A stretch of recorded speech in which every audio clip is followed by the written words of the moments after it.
Hi guys, welcome back. My name is Louisa. If you're new, don't forget to subscribe, and if you're coming back, welcome back.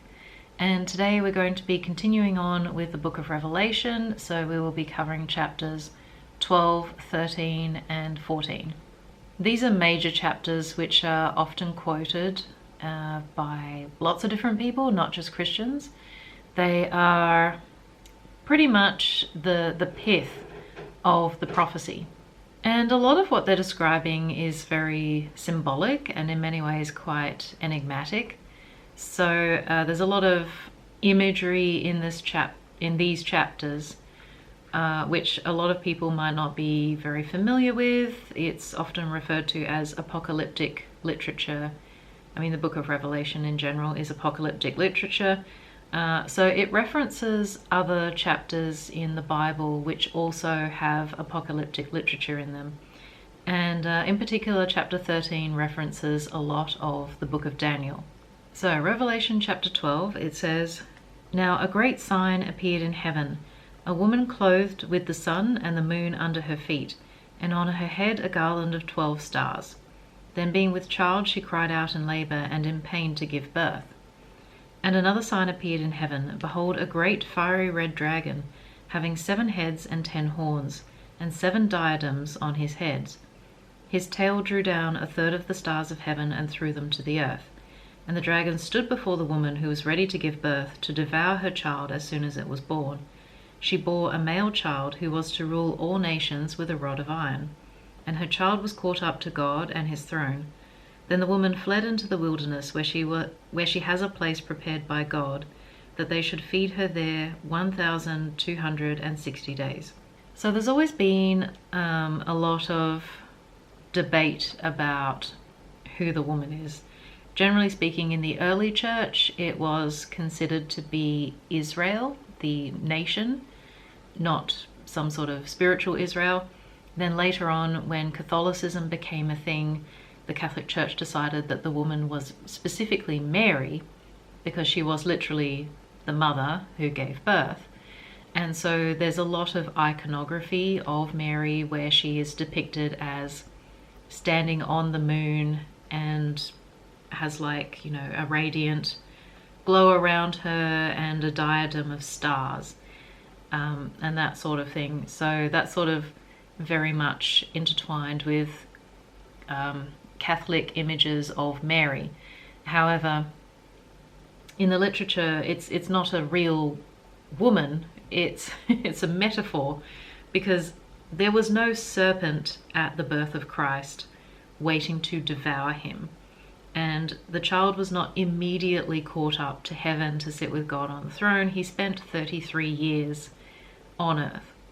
Also, Mary did not flee into the wilderness to live for 3.5 years after the death of Christ. So it's not actually a person. It is the metaphor of the nation of Israel who gave birth to the Messiah, the promised one. And you can see that throughout the biblical literature. So in the Old Testament, Israel or Judea or the people of God are always referred to as a woman, as a bride to God. In some instances, God has essentially declared divorce from his wife. He accuses her of adultery. He accuses her of sleeping around with other gods, essentially. After the time of King Solomon, the kingdom was split into 2. So there was a northern kingdom and a southern kingdom. The northern kingdom was known as Israel, and the southern kingdom was known as Judea. And so when it came to judgment from God for their idolatry, Israel, the northern kingdom, was conquered first. They were conquered by the Assyrians, and they were spread out in a diaspora where they were essentially scattered among the nations. And then later on, Judea was conquered by the Babylonian Empire. So in the book of Jeremiah chapter 3, It says, I gave faithless Israel her certificate of divorce and sent her away because of all her adulteries. Yet I saw that her unfaithful sister Judah had no fear. She also went out and committed adultery.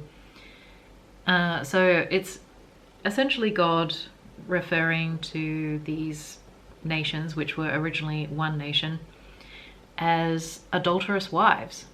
However, no matter how flawed the marriage might be, God was committed to using these people for his plan of redemption.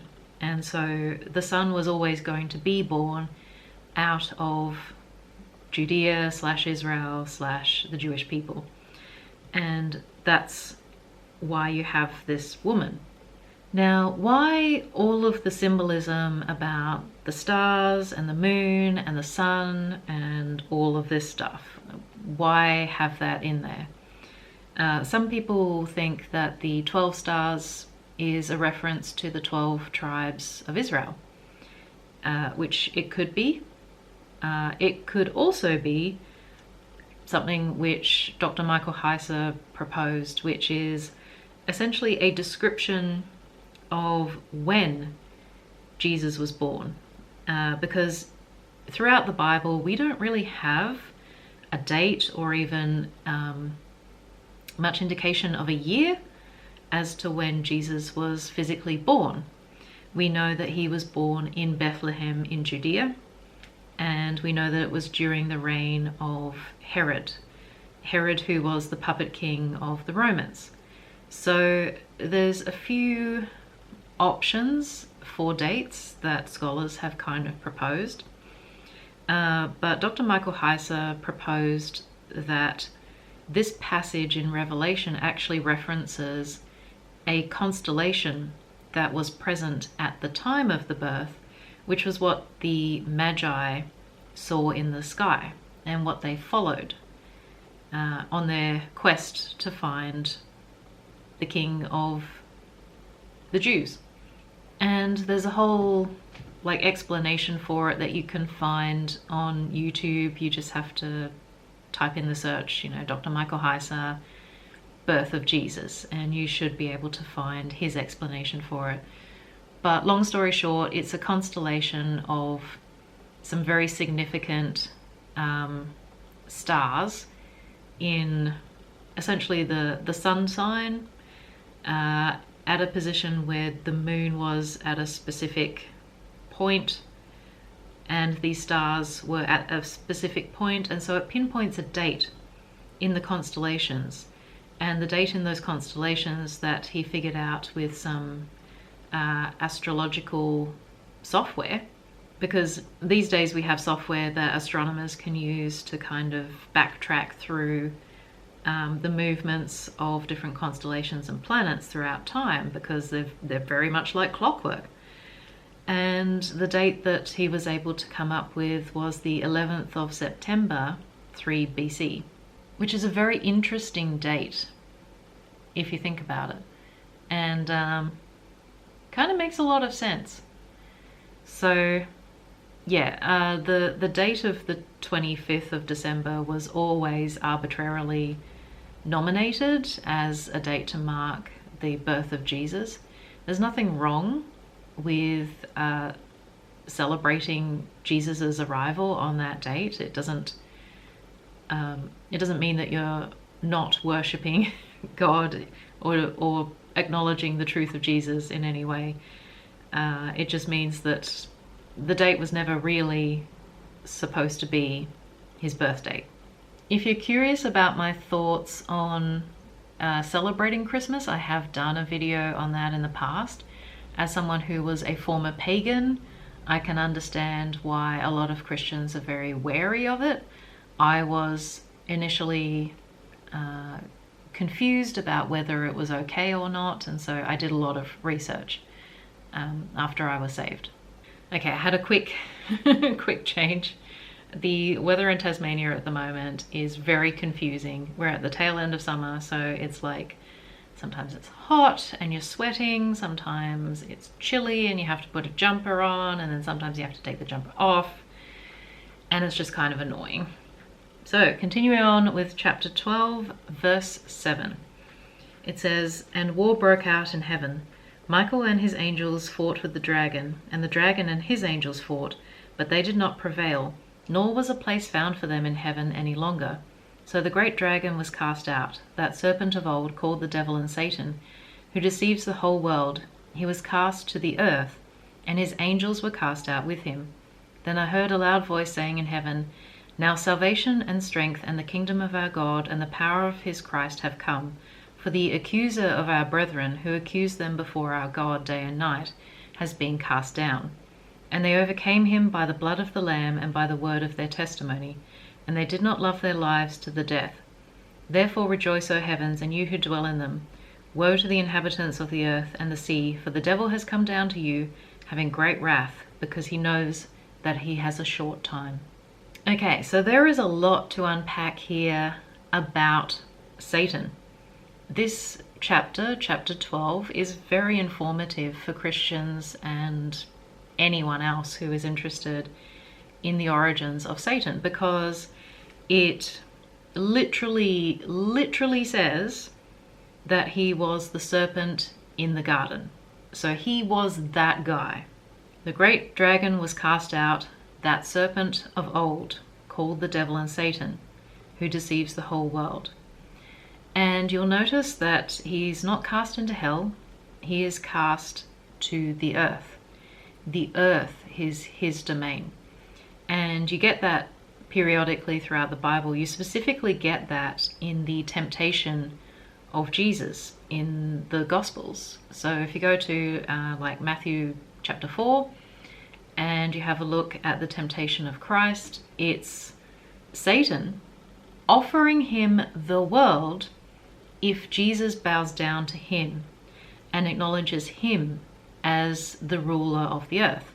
But you see, Jesus is there to reclaim the earth from Satan and to inherit the creation so that he can essentially give it back to us, because we forfeited this place by rebellion to God. And that's part of the accusations of Satan. So Satan is known as the accuser. He accuses the brethren day and night. And you have an example of that in the book of Job. In the book of Job, Satan accuses Job of not really being loyal to God. He's only loyal to God because he gets something from the relationship, not because he actually loves God or appreciates God or truly believes.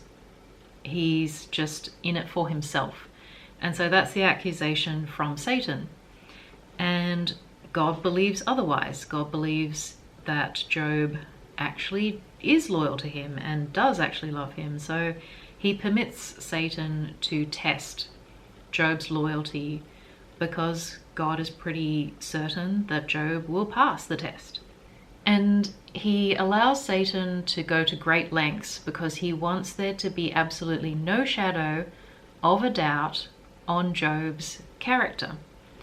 There can be nothing else for Satan to accuse him of. So Job is kind of like a prototype of the Messiah or the faithful one. There's a few of them throughout scripture, like Moses, and they're human beings, they're flawed human beings, they don't do everything perfectly, and they can't necessarily fulfill the requirements of the Messiah because the requirements of the Messiah are so very, very high. And that's why the Bible is constantly building the case for the necessity for God himself to make the sacrifice on behalf of humanity. But that's a whole other topic for another time. So we shall continue to have a look at this particular chapter. And one of the things that I mentioned in the first part of the chapter was verse 4, where it says, "His tail drew down a third of the stars of heaven and threw them to the earth."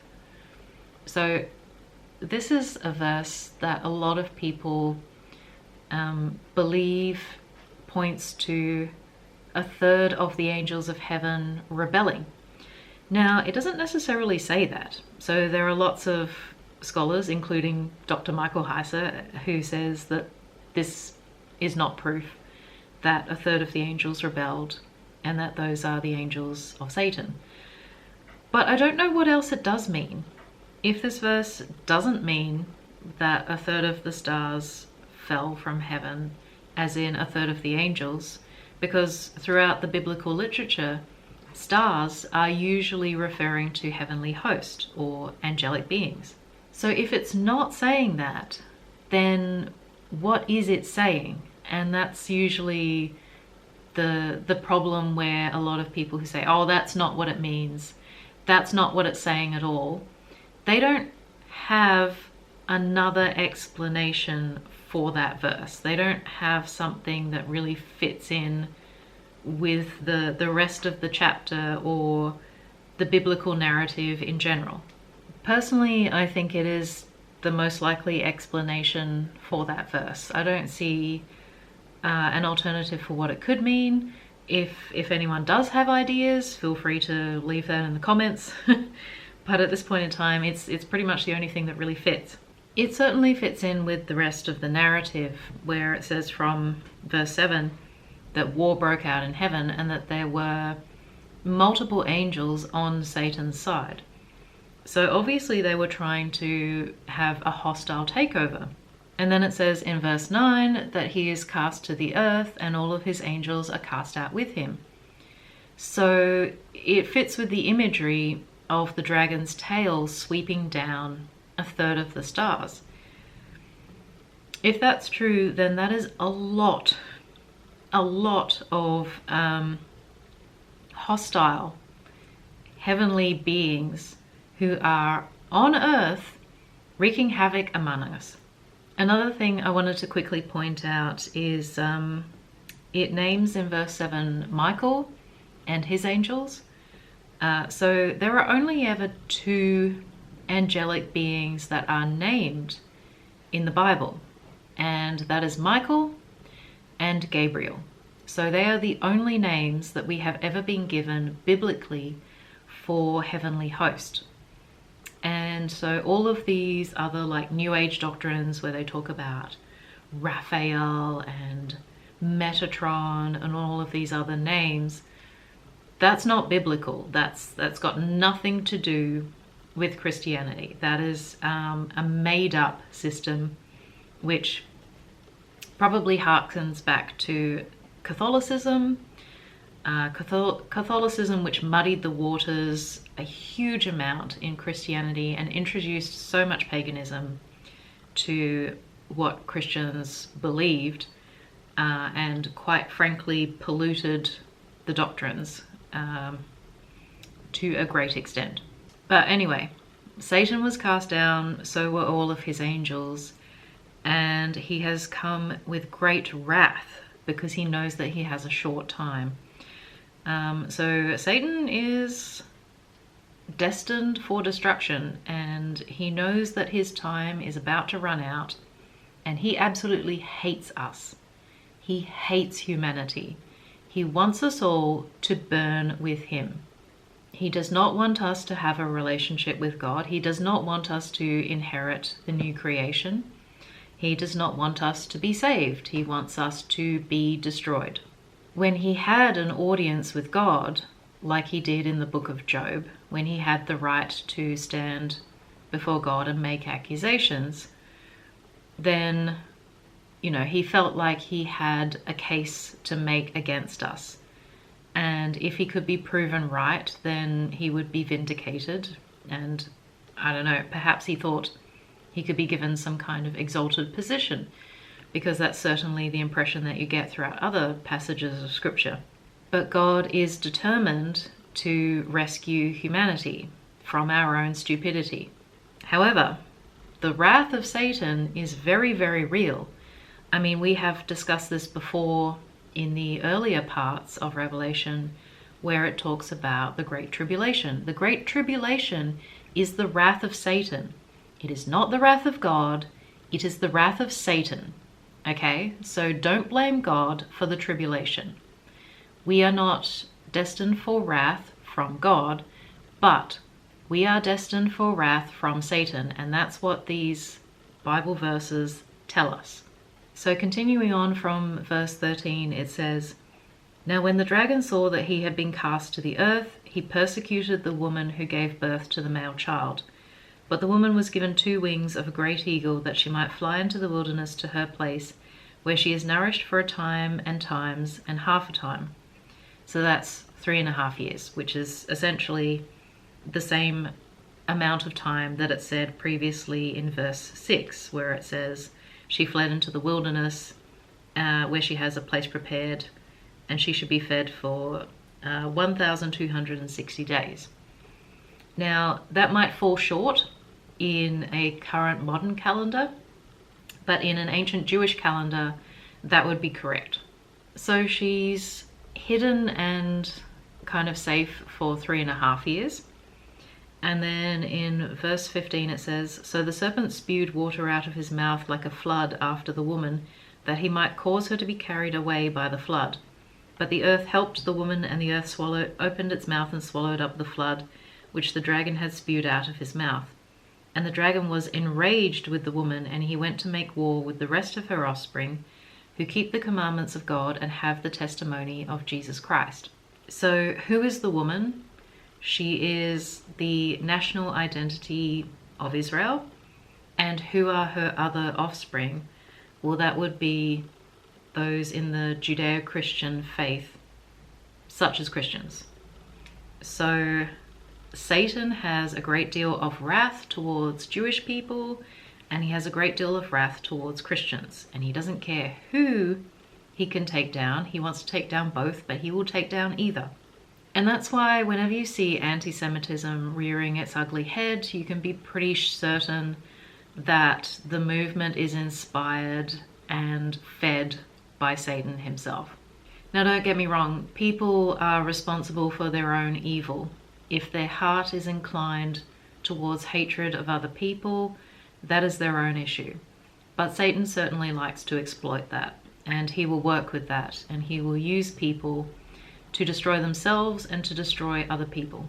So you might have noticed that that particular chapter kind of went back in time and looked at an aspect of what was going on from the point of view of what happened to lead up to the first chapters. And that's what I was saying in one of the earlier videos, where Revelation does this thing that it's not entirely linear. It'll be linear up to a certain point, and then it might like go back in time and go, so this is what led up to this. And then if we have a look at what happened here, you can see it from this angle, and then this is what these people did. So what you're trying to do is actually find like points in the scripture which correspond to other points in the scripture, so you can tell where you are. And they do exist. So you just kind of have to keep your eyes peeled. Like you might be a bit disoriented, not really know where you are at one point because it's suddenly changed. But then it'll keep going and you'll reach a moment where it's like, oh, that's familiar. That happened back here. So that must be on the same timeline as that. And we're going to see that happen in chapter 14. But before we get to chapter 14, obviously we have to read chapter 13, which is one of the most fascinating chapters in the entire Bible, and one which a lot of people reference. So chapter 13 verse 1 says, "Then I stood on the sand of the sea, and I saw a beast rising up out of the sea, having 7 heads and 10 horns, and on his horns 10 crowns, and on his heads a blasphemous name." So you can kind of see that from 12 verse 3, where it says, "A fiery red dragon having 7 heads and 10 horns and 7 diadems on his heads." So this beast very much resembles Satan. But in verse number 2 it says, "Now the beast which I saw was like a leopard, his feet were like the feet of a bear, and his mouth like the mouth of a lion. The dragon gave him his power, his throne, and great authority." So even though the beast is like Satan, it's not Satan. Satan is giving him his power and authority on earth, because Satan has a throne. That much is obvious from the temptation of Jesus, where, he said, I can give you every kingdom on this earth, for they are mine to give. And that is true. Jesus never disputed that. What Christians are waiting for is the return of Christ, which is pretty much what the whole book of Revelation is about. And the return of Christ is him claiming his throne and putting his enemies as his footstool. But you might be wondering why this beast looks like a leopard, has the feet of a bear and the mouth of a lion, because that seems like a very strange mixture. And the reason why it looks like that is because it's referencing the book of Daniel, where there were multiple beasts. One was a lion, one was a bear, another one was a leopard. The visual representation of a chimera beast, which incorporates all of those other beasts from previous empires, is extremely important. This is the imagery of the apocalyptic literature, which people in the first century Jewish tradition would have been familiar with. So in Daniel chapter 7, we have his vision of the four beasts. Daniel spoke, saying, I saw in my vision by night, and behold, the four winds of heaven were stirring up the great sea. And four great beasts came up from the sea, each different from the other. The first was like a lion and had eagle's wings. I watched till its wings were plucked off, and it was lifted up from the earth and made to stand on 2 feet like a man, and a man's heart was given to it. And suddenly another beast, a second like a bear, it was raised up on one side and had 3 ribs in its mouth between its teeth. And they said thus to it, Arise, devour much flesh. After this I looked, and there was another like a leopard, which had on its back 4 wings of a bird. The beast also had 4 heads, and dominion was given to it. After this I saw in the night visions, and behold, a 4th beast, dreadful and terrible, exceedingly strong. It had huge iron teeth. It was devouring, breaking in pieces, and trampling the residue with its feet. It was different from all the beasts that were before it, and it had 10 horns. So that's the beginning of Daniel's vision of the 4 beasts, and it's worth reading the book of Daniel just in general, because there's so much going on in there. There's a lot of prophecies about the end days in Daniel, but there's also quite a bit in there about how to live faithfully in Babylon. A lot of Christians are really conflicted about how to conduct themselves in the modern world, which, like biblically speaking, would be considered Babylon. Babylon is almost everywhere. But Daniel himself is a really good example of someone who is faithful to God whilst also living in a completely different culture and society, and essentially obeying authority in that culture while not being unfaithful to God. So if you need an example of how that can work, then Daniel is pretty much the prime example in the Bible.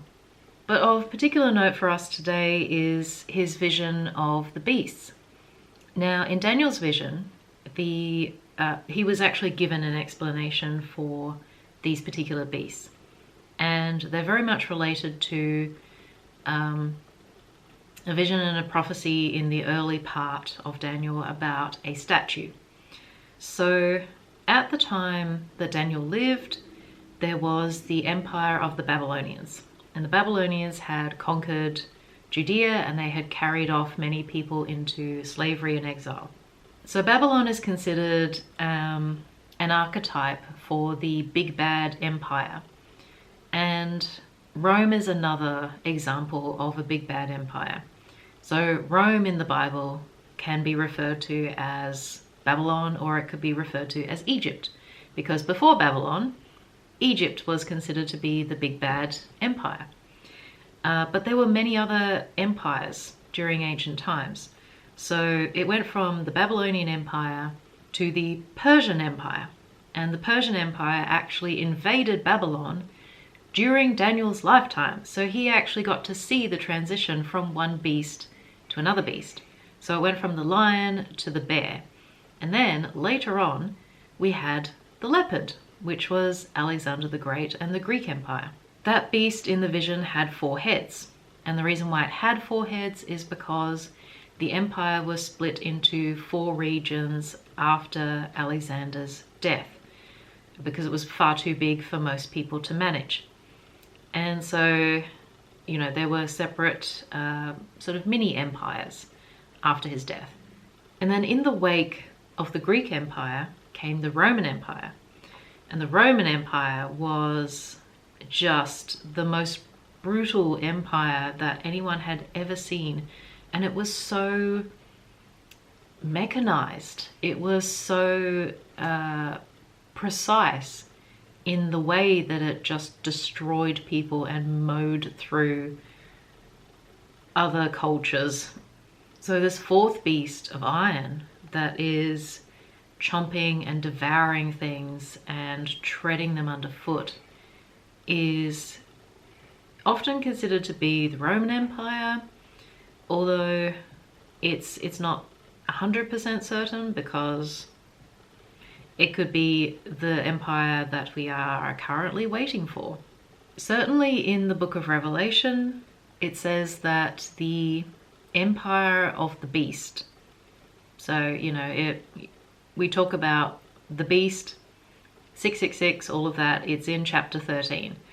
So this particular beast is like a hodgepodge of all of these different previous big bad empires that were described in the book of Daniel. It's like an amalgam of all 3, but probably worse than any of those 3 combined. So he has 7 heads and 10 horns. He has, it's like a leopard, his feet are like the feet of a bear, and his mouth is like the mouth of a lion.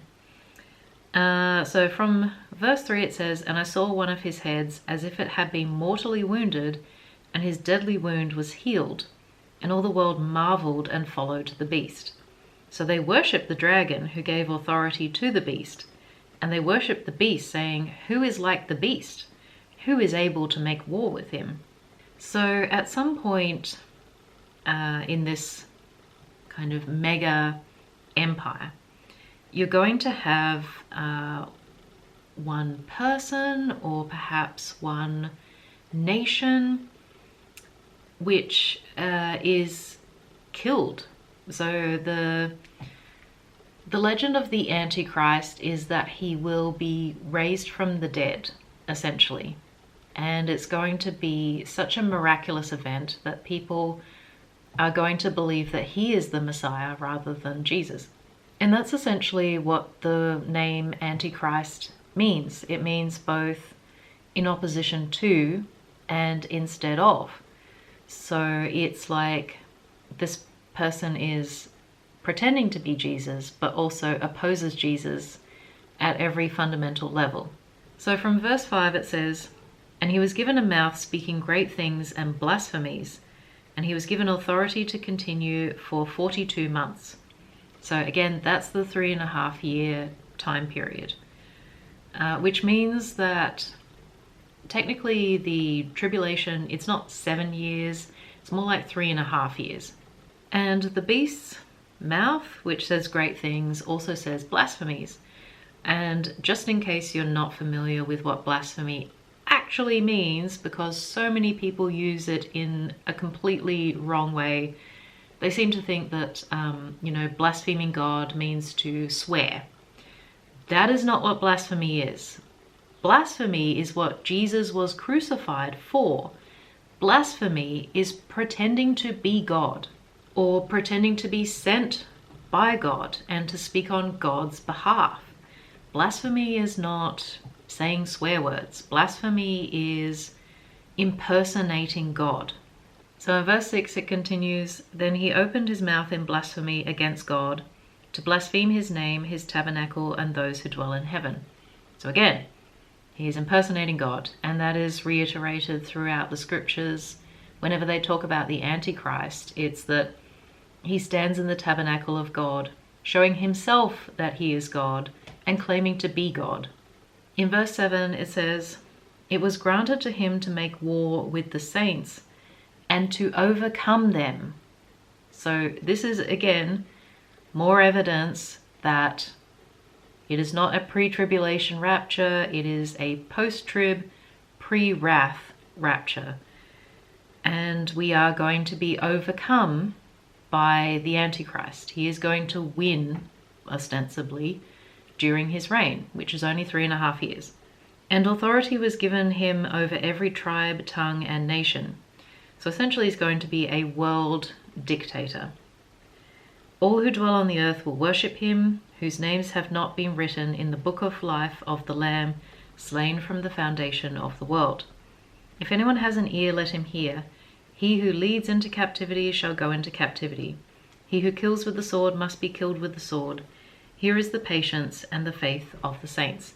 Now, this particular translation is not necessarily the best one, so I'm using the New King James Version, because in later translations it actually says something more along the lines of those who are destined to go into captivity will go into captivity, those who are destined to die by the sword will die by the sword.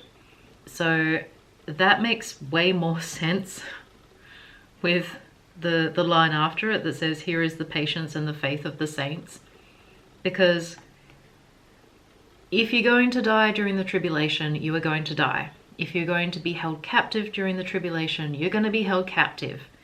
But it's the patience and the endurance of the saints that sees you through to the finish line, the way that the Apostle Paul talked about, that, you know, he ran the good race and he fought the good fight and he kept the faith. So it's all about keeping the faith in the face of overwhelming opposition and absolute hatred and evil. And again, this is not God doing it, it's Satan, okay? Don't blame God. Don't tell him that he needs to rapture you before you experience any kind of trial or tribulation, because that is not Christianity. That is nowhere in the Bible. So from verse 11, it says, "Then I saw another beast coming up out of the earth, and he had 2 horns like a lamb and spoke like a dragon. And he exercises all the authority of the first beast in his presence, and causes the earth and those who dwell in it to worship the first beast, whose deadly wound was healed. He performs great signs, so that he even makes fire come down from heaven on the earth in the sight of men. And he deceives those who dwell on the earth by those signs which he was granted to do in the sight of the beast, telling those who dwell on the earth to make an image to the beast, who was wounded by the sword and lived. He was granted power to give breath to the image of the beast, that the image of the beast should both speak and cause as many as would not worship the image of the beast to be killed. He causes all, both small and great, rich and poor, free and slave, to receive a mark on their right hand or on their foreheads, and that no one may buy or sell except one who has the mark or the name of the beast or the number of his name. Here is wisdom. Let him who has understanding calculate the number of the beast, for it is the number of a man. His number is 666. So, why do some beasts come up out of the sea, and this beast comes up out of the earth? That is very interesting imagery. So if you've been listening to the Bible Project and Tim Mackey, there's a lot of metaphors throughout the Bible about the sea. And later on in Revelation, it says that the sea no longer exists on the new earth. And a lot of people are like, but wait, I love swimming in the ocean. I like surfing. I like going on a boat. That's not going to be a thing? And as Dr. Tim Mackey says, you know, don't panic. That's not what it's talking about.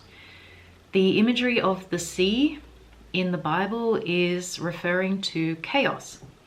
It's referring to the chaos monster in, like, Job, where it talks about Leviathan. It could be considered essentially the secular world.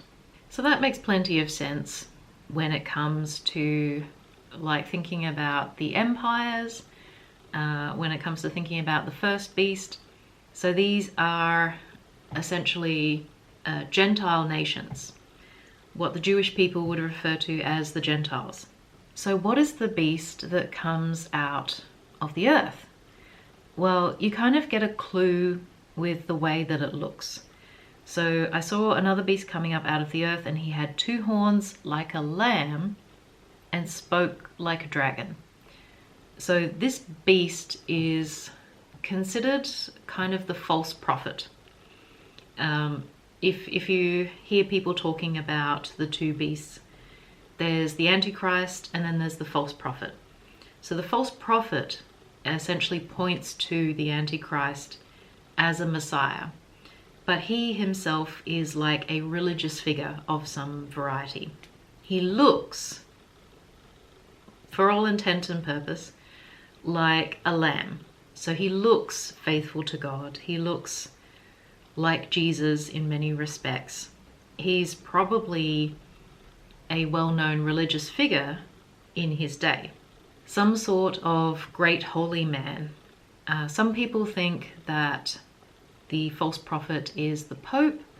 Some people think that it's an Islamic leader, could be.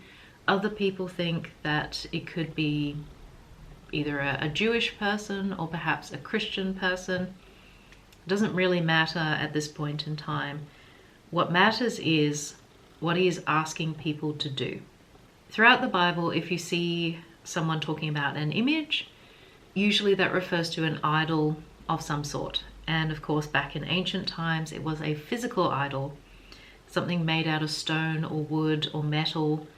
In the case of like the book of Daniel, with King Nebuchadnezzar II, he built a statue out of gold, and it was himself. So this is kind of like an archetype, like a prelude to what we're going to see happening in Revelation, is this great statue of a human that people are supposed to bow down to, and if they don't, they will die. Now, it was always really difficult for people to imagine how the whole world, especially as travel opened up so many different places and we discovered more and more countries and more continents, and all of a sudden people are like, well, how is this going to work? How do you have one statue that every single person on the planet has to bow down to? How do you have one economic system where you have to have a mark on your hand or your forehead, or the name or image of the beast or the number of the beast, that allows you to buy and sell? For like almost 2,000 years, no one could really fathom how this would work. But then we emerged into the technological age. Now, I have already made a video on what I think Babylon 2.0 is essentially going to look like. So you can find that earlier on in my video catalog. But it's probably going to be technologically advanced. And when it says that the image is able to speak, that's so easy to do these days. I mean, you've got hologram technology, we've got even technology which can create an absolutely massive statue, like the size of the Statue of Liberty, that projects movement. Thanks to technology, this sort of thing is not at all unfeasible, to create a gigantic holographic statue that speaks and tells people what to do, or to have a one world monetary system which is electronically tracked and can be done by implant, can be done by some sort of invisible to the human eye scannable code. Could be a QR code or a barcode or something like that. You know, as technology evolves, speculation about what the beast system will look like evolves as well. So we're constantly updating our view of how this might unfold. Now, what does the number of the beast actually refer to? It says that for someone who has wisdom, you can calculate the number of his name, and the number of his name is 666. So many different people have tried to figure out who the Antichrist might be by using that calculation, and chances are whatever calculation you're supposed to use, it will either be in ancient Greek or it will be in ancient Hebrew. But it's interesting that The Apostle John says that his number is the number of a man, because the number 6 is very much synonymous with men in the Bible. For example, Adam was created on the 6th day. This is one of those things that is probably going to remain a mystery until we get to the actual end times. But if anyone is trying to use a lot of fear-mongering and say that, the mark of the beast is here and you need to avoid this thing and that thing, I wouldn't necessarily believe it, because it has to be intertwined with worshipping a particular person. So you can speculate as to what the technology will look like in terms of what the mark of the beast is, but people were talking about the mark of the beast being the jab, and it's but you're not forced to worship someone to get the jab. It's not the same thing. It's nowhere near the mark of the beast. So that level of paranoia kind of tends to make Christianity look irrational and insane. And I'm not saying that the jab was actually good for people. I'm just saying it wasn't the mark of the beast. Okay, so now we're into chapter 14, and this is where we essentially go back to a previous chapter in Revelation, chapter 7. And chapter 7 and chapter 14 both refer to the 144,000. So this is how you can get some form of orientation about where you are in the timeline, what exactly is going on here. Chapter 14, it says, "Then I looked, and behold, a lamb standing on Mount Zion, and with him 144,000, having his father's name written on their foreheads. And I heard a voice from heaven like the voice of many waters, and like the voice of loud thunder. And I heard the sound of harpists playing their harps. They sang as it were a new song before the throne, before the 4 living creatures and the elders. And no one could learn that song except the 144,000 who were redeemed from the earth. These are the ones who were not defiled with women, for they are virgins. These are the ones who follow the Lamb wherever he goes. These were redeemed from among men, being firstfruits to God and to the Lamb. And in their mouth was found no deceit, for they are without fault before the throne of God." So if we go back to chapter 7, it tells us where these people came from, and they came from the 12 tribes of Israel. These are a great elite from amongst the saints. They are harvested from Israel, and they're not necessarily part of the regular group of saints. So it's not like Jehovah's Witnesses, where there's only 144,000 people who are saved, because that would be bad. That would be very bad.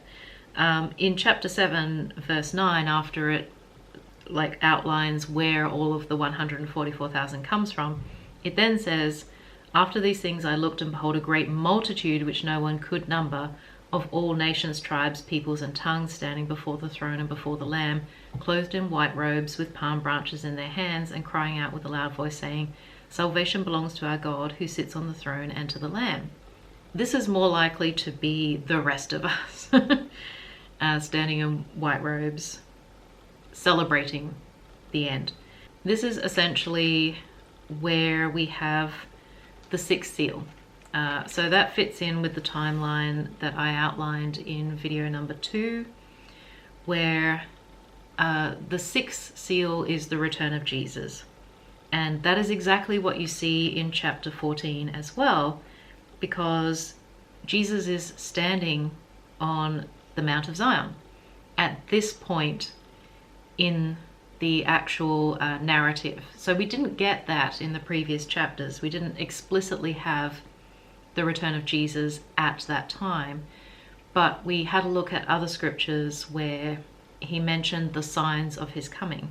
So at the start of chapter 14, it says, "Then I looked, and behold, a lamb standing on Mount Zion, with him 144,000. Yeah, so this is more explicitly saying Jesus has returned. He's here, he's on Mount Zion, he has set foot on the earth, and he has returned the way that he left. So from verse 6 it says, Then I saw another angel flying in the midst of heaven, having the everlasting gospel to preach to those who dwell on the earth, to every nation, tribe, tongue, and people, saying with a loud voice, Fear God and give glory to him, for the hour of his judgment has come, and worship him who made heaven and earth, the sea and springs of water. So this is another explicit example of judgment has arrived. Like, this is the point. This is the exact, like, pin drop moment. So until this particular moment is the tribulation. The tribulation is the beasts who are empowered by Satan and who set themselves up as replacements of Jesus and of God. And then, boom, Jesus comes back with the 144,000, and everyone is celebrating in heaven who has previously passed away. And then we get another very important verse. So verse 8, it says, And another angel followed, saying, Babylon is fallen, that great city, because she has made all nations drink of the wine of the wrath of her fornication.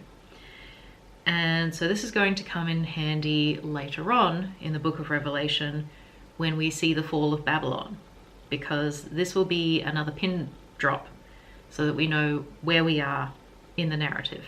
Then a third angel followed them, saying with a loud voice, If anyone worships the beast and his image and receives his mark on his forehead or on his hand, he himself shall also drink of the wine of the wrath of God, which is poured out full strength into the cup of his indignation. He shall be tormented with fire and brimstone in the presence of the holy angels and in the presence of the Lamb. And the smoke of their torment ascends forever and ever. And they have no rest day or night who worship the beast and his image, and whoever receives the mark of his name. Here is the patience of the saints. Here are those who keep the commandments of God and the faith of Jesus. Then I heard a voice from heaven saying to me, Write, Blessed are the dead who die in the Lord from now on. Yes, says the Spirit, that they may rest from their labors and their works follow them. If anyone is ever curious about whether you can take the mark of the beast and still be saved, the answer is no. It says a few times in the book of Revelation that anyone who took the mark follows Satan and the beasts into the lake of fire, and that is irreversible. So whatever you do, don't take the mark. Okay, we have almost finished this chapter. So from verse 14 it says, Then I looked, and behold, a white cloud, and on the cloud sat one like the Son of Man, having on his head a golden crown, and in his hand a sharp sickle. And another angel came out of the temple, crying with a loud voice to him who sat on the cloud, Thrust in your sickle and reap, for the time has come for you to reap, for the harvest of the earth is ripe.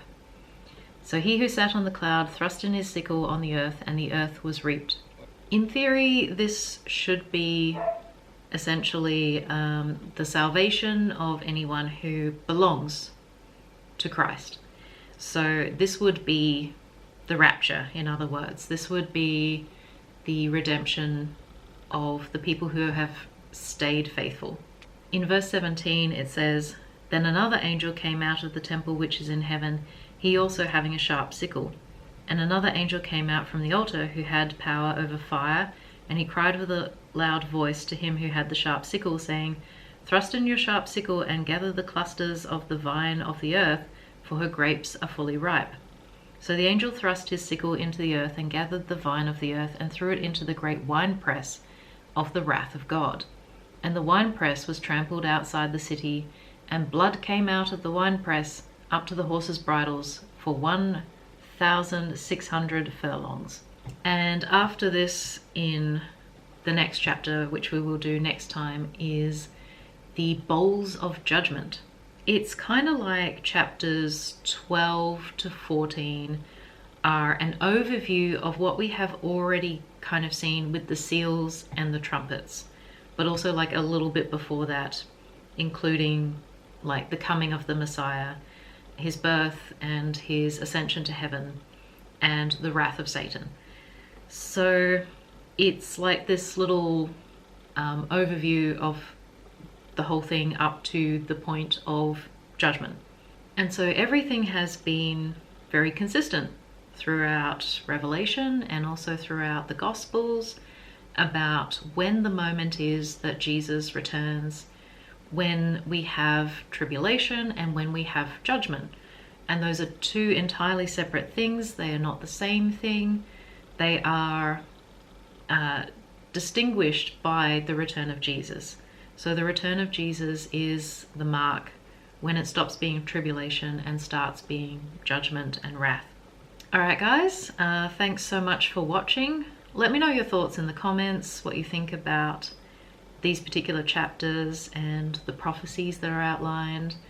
Let me know if you have any thoughts on Daniel, or if you want me to cover that at some point in the future, because I've never really done like a study of Daniel for the channel, so that could be interesting. And yeah, so next time we will get on to the bowls of judgment. Take care, God bless, and I'll see you next time. Bye.